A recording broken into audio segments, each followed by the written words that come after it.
నమస్తే, welcome to BRK health. నేను దేవిక. ఇప్పుడు మనతో పాటు అయితున్నారు వంటింటి వైద్య కేర్ ఆఫ్ అడ్రస్. ఎవరు అని చెప్తే మనం చెప్పక్కర్లేదు, doctor senior Ayurveda doctor Chittibotla Madhusudana Sharma గారు అయితే మనతో పాటు ఉన్నారు. ఇప్పుడు మనకున్న డౌట్స్ అయితే సార్ అడిగి క్లియర్ చేసుకుందాం. నమస్తే సార్. నమస్తే. సార్, ఈ మధ్య కాలంలో అంటే చిన్న పెద్ద అంటే ఏజ్ తో సంబంధం లేకుండా చాలా మంది అయితే వెయిట్ గెయిన్ తో చాలా మంది ఇబ్బందులు పడుతున్నారు. సో అలాంటి వాళ్ళకు మీరు ఇచ్చే సలహాలు ఏంటి సార్? ఒక భారతదేశంలోనే కాకుండా ప్రపంచవ్యాప్తంగా కూడా వేధించి పీడించేటువంటి అత్యంత సర్వసాధారణమైన సమస్య అయిపోయిందమ్మా. వెయిట్. పూర్వకాలం అయితే వెయిట్ ఉన్నటువంటి వాళ్ళను లైట్ వేసి వెతుకున్నా కనిపించేటువంటి పరిస్థితి లేదమ్మా. ఈ రోజుల్లో మరి ప్రతి ఇంట్లో ఉదాహరణ కుటుంబ సభ్యులు ఒక 6 మంది, ఒక 5 మంది ఉన్నారనుకుంటే ఇంచుమించు 2 కానీ 3 కానీ ఉండవలసినటువంటి వెయిట్ కంటే ఎక్కువ, లేదంటే దానికంటే ఎక్కువ వెయిట్ ఉన్నటువంటి పరిస్థితి ఏర్పడుతుందమ్మా. సో గ్రామాలు, పట్టణాలు, నగరాలతో నిమిత్తం లేకుండా ప్రతి చోట అత్యంత సర్వసాధారణంగా కనిపించేటువంటి అత్యంత ప్రధానమైనటువంటి సమస్య ఈ వెయిట్.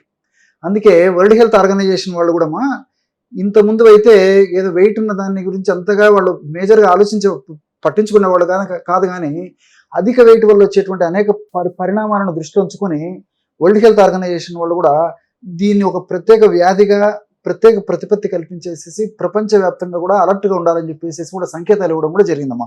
సో వెయిట్ అనేది అనేక రకాలైనటువంటి వివిధ రకాలైనటువంటి జబ్బులకు కేంద్ర స్థానం అమ్మా.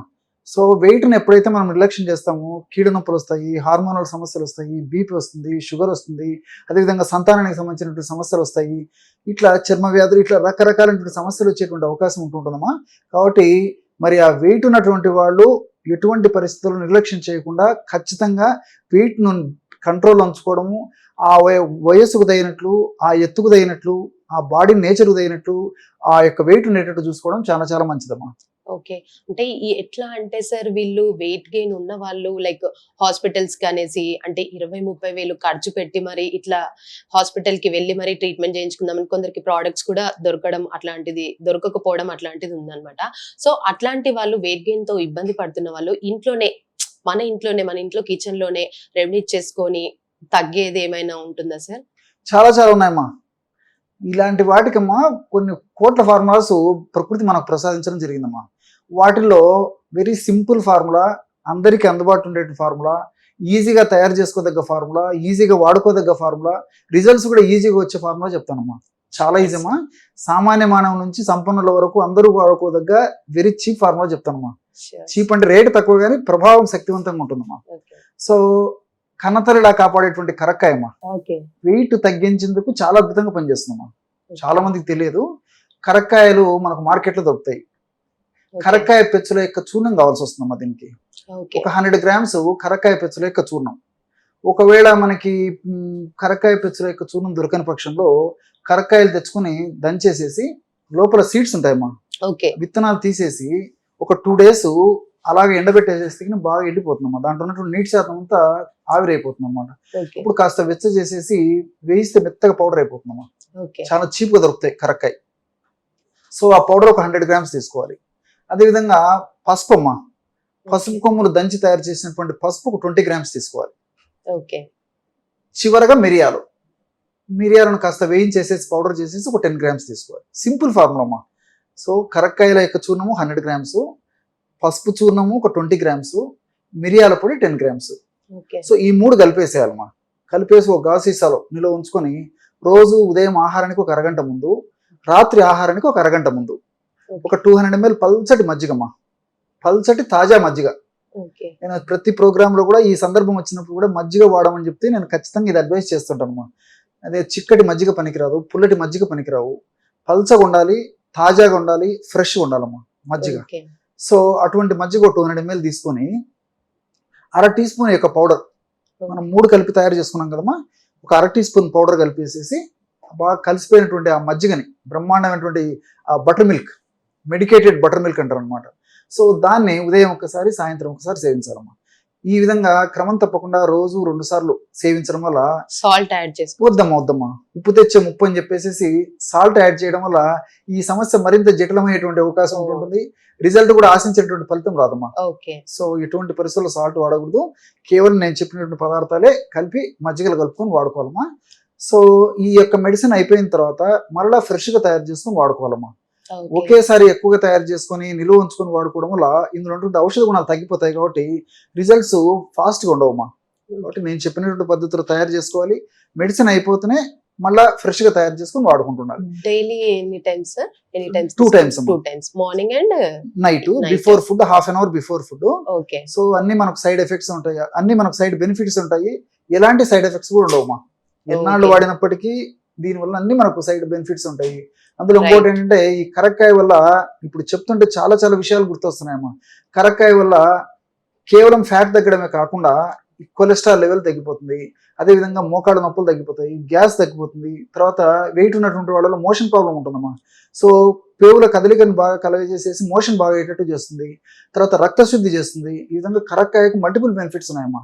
సో మనం అటువంటి కరక్కాయను వాడుతున్నాం కాబట్టి కేవలము వెయిట్ తగ్గడమే కాకుండా వెయిట్ వల్ల కలిగేటువంటి అనేక రకాల ఉపద్రవాలు రాకుండా కూడా కాపాడుతున్నామా. ఇంతకుముందే చెప్పినట్లు వెయిట్ వల్ల ఏమంటే షుగర్ రావచ్చు, బీపీ రావచ్చు, ఇలాంటి రాకుండా కూడా కరక్కాయ కాపాడుతున్నామా. అందుకే కన్నతల్లిలా కాపాడేటువంటి కరక్కాయ అని చెప్పి చెప్పాను. రైట్. అట్లే పసుపమ్మా. ఓకే. భారతీయ సాంప్రదాయ విధానంలో, ఆహార విధి విధానంలో భాగంగా మన భారతదేశంలో అనాది కాలం నుంచే వంటకాలలో పసుపు వాడకం అనాదిగా వస్తుందమ్మా. సో పసుపు కూడా శరీరంలో ఏ భాగంలో కొవ్వు కణాల్లో కొవ్వు ఎక్కువగా సంచితమైన ఆ కొవ్వును కరిగించేటువంటి అద్భుతమైన ఔషధ గుణాలు ఈ పసుపులో ఉన్నటువంటి కుర్కుమిన్ అనేటువంటి ఒక కెమికల్ వల్ల ఉంటాయమ్మా. సో అది కూడా మనకి ఫ్యాట్ ను కరిగించడానికి ఉపయోగపడుతుంది. మిరియాల్లో పెప్పరిన్ అనేటువంటి రసాయన పదార్థం ఉందమ్మా. ఈ పెప్పరిన్ కూడా ఈ మెటబాలిజం ను వేగవంతం చేసేసి ఫ్యాట్ ను త్వరగా కరిగించేందుకు ఉపయోగపడుతుందమ్మా. వీటి వల్ల అనేక బెనిఫిట్స్ ఉన్నాయి కాబట్టి క్షేమదాయకంగా వాడుకోవచ్చు, అన్ని మనకు సైడ్ బెనిఫిట్స్ ఉంటాయమ్మా. ఓకే. అంటే పర్టికులర్ గా ఈ ఏజ్ ఉన్న వాళ్ళు మాత్రమే ఇది తాగాలి అనేసి ఏమైనా ఉంటుందా సార్? చిన్న వయసు వాళ్ళకంటే 10 సంవత్సరాలు లోపు ఉన్నటువంటి వాళ్ళకి ఈ ప్రాబ్లం ఏదైనా ఉంటే ఇప్పుడు నేను చెప్పినటువంటి ప్రమాణంలో హాఫ్ తీసుకోవాలమ్మా. ఓకే. హాఫ్ టీ స్పూన్ చెప్పాను కదమ్మా, అందులో హాఫ్ అంటే 1/4 టీ స్పూన్ తీసుకుంటే సరిపోతుంది. అంటే 5-6 సంవత్సరాలు దాటినటువంటి పిల్లలందరూ కూడా ఇదే డోస్ వాడుకోవచ్చు. 10-12 సంవత్సరాలు దాటినటువంటి దాటినటువంటి వాళ్ళందరిలో కూడా హాఫ్ టీ స్పూన్ వాడుకోవచ్చు. ఓకే. సో ఇప్పుడు ఈ వెయిట్ గెయిన్ తో ఇబ్బంది పడుతున్న వాళ్ళు ఎవరైతే ఉన్నారో సార్, వాళ్ళు డైట్ ప్లాన్ చేసుకోవచ్చా సార్? డైట్ చేయొచ్చా ఖచ్చితంగా సార్? చేయాలమ్మా. అంటే మీరు ఇచ్చేది లైక్ ఎట్లాంటి డైట్ చేస్తే బెస్ట్ చెప్తానమ్మా. యాక్చువల్ ఏంటంటమ్మా, అసలు వెయిట్ అనేది ఎందుకు వస్తారంటమ్మా, అదే చెప్పాను కదమ్మా, మీరు అడుగుతుంటే చాలా చాలా విషయాలు గుర్తొస్తుంటమ్మా. దీనికి ఒబెసిటీ అని పేరమ్మా. ఓబ్ అంటే అతిగా, ఓసిస్ అంటే తినడం. అతిగా తినడం వల్ల వచ్చేటువంటి సమస్య ఏదైతే ఉందో దాన్ని ఒబెసిటీ అంటారు. సో దీన్ని నియంత్రణలో ఉంచుకోవాలి. నియంత్రణలో ఉంచుకోవడంతో పాటు తీసుకునేటువంటి ఆహార పదార్థాల్లో కూడా ప్రోటీన్ ఉన్నటువంటి ఆహారం ఎక్కువ తీసుకోవాలమ్మా. ఈ రోజుల్లో మనం కార్బోహైడ్రేట్ ఫుడ్ ఎక్కువ తీసుకుంటున్నాం. Fast foods, junk foods, bakery foods, వీటికి తోడు ఎక్కువ హెవీ కార్బోహైడ్రేట్స్ ఉన్నటువంటి ఫుడ్ తీసుకుంటున్నాం కాబట్టి ఆ కార్బోహైడ్రేట్ ఫుడ్ అంతా కూడా ఫ్యాట్ కింద కన్వర్ట్ అయ్యి ఈ ప్రాబ్లమ్స్ వస్తున్నాయమ్మా. కాబట్టి ప్రోటీన్ ఫుడ్ ఎక్కువ తీసుకోవాలి. తర్వాత రెండోది ఏంటంటే వేడకి ఆహారం తీసుకుంటుండాలి. ప్రతిరోజు హాఫ్ అన్ అవర్ నుంచి 45 minutes వరకు వాకింగ్ కానీ, జాగింగ్ కానీ, స్కిప్పింగ్ కానీ, స్విమ్మింగ్ కానీ, జాగింగ్ కానీ ఏదో ఒక ఎక్సర్సైజ్ చేయడం అలవాటు చేసుకోవాలమ్మా. వారంలో కనీసం 5 రోజుల పాటు ఇలాంటి చిన్న చిన్న జాగ్రత్తలు తీసుకుంటూ నేను చెప్పినటువంటి పద్ధతిలో ఔషధాన్ని వాడుకోవడం వల్ల చాలా అద్భుతంగా ఫలితాలు వస్తాయి. అలా అని చెప్పేసి నెలకి ఏదో 5 kgs 6 kgs అంత ఫాస్ట్ గా తగ్గడం కూడా మంచిది కదమ్మా. ఇప్పుడు నేను చెప్పినటువంటి పద్ధతిలో ఔషధం వాడుకోవడం వల్ల క్రమంగా తగ్గుతారమ్మా. సో ఆ విధంగా క్రమంగా నిదానంగా తగినటువంటి వెయిటే స్టాండర్డ్ గా ఉంటుందమ్మా. అంతేగాని ఒక్క నెలకు 5 kgs 10 kgs తగ్గి కొంతమందిని చూస్తుంటాం కడుపు మార్చుకొని ఫుడ్ తినక రకరకాల మందులు వాడి, అది ఏమాత్రం క్షేమదాయకం కాదు, ఆరోగ్యదాయకం కాదు, ఆమోదయోగ్యం అంతకన్నా కాదు. కాబట్టి నేను చెప్పినటువంటి పద్ధతిలో వాడుకోవడం వల్ల శాస్త్రీయంగా బరువు తగ్గిపోతారు, దానివల్ల సైడ్ ఎఫెక్ట్స్ కూడా ఉండవమ్మా. Right. Thank you sir. Sir చూసారు కదండి, సార్ అయితే లైక్ డైట్ ఏమంటారు, వెయిట్ గెయిన్ తో వాళ్ళు ఇబ్బంది పడుతున్న వాళ్ళు అయితే చాలా మంది చూస్తున్నాం. ప్రతి ఒక్కరి ఇంట్లో ఎవరైనా ఒకరికి మాత్రం, ఒకరికనే కాదు చాలా మందికి ఈ ప్రాబ్లం ఫేస్ చేస్తుంటారు. సో అలాంటి వాళ్ళు ఎలాంటి ప్రికాషన్ తీసుకోవాలి, ఎలాంటి డైట్ మెయింటైన్ చేయాలి, ఇవన్నీ కూడా సార్ అయితే చాలా చక్కగా క్లియర్ గా వివరించి చెప్పారు. Thank you so much. నమస్తే.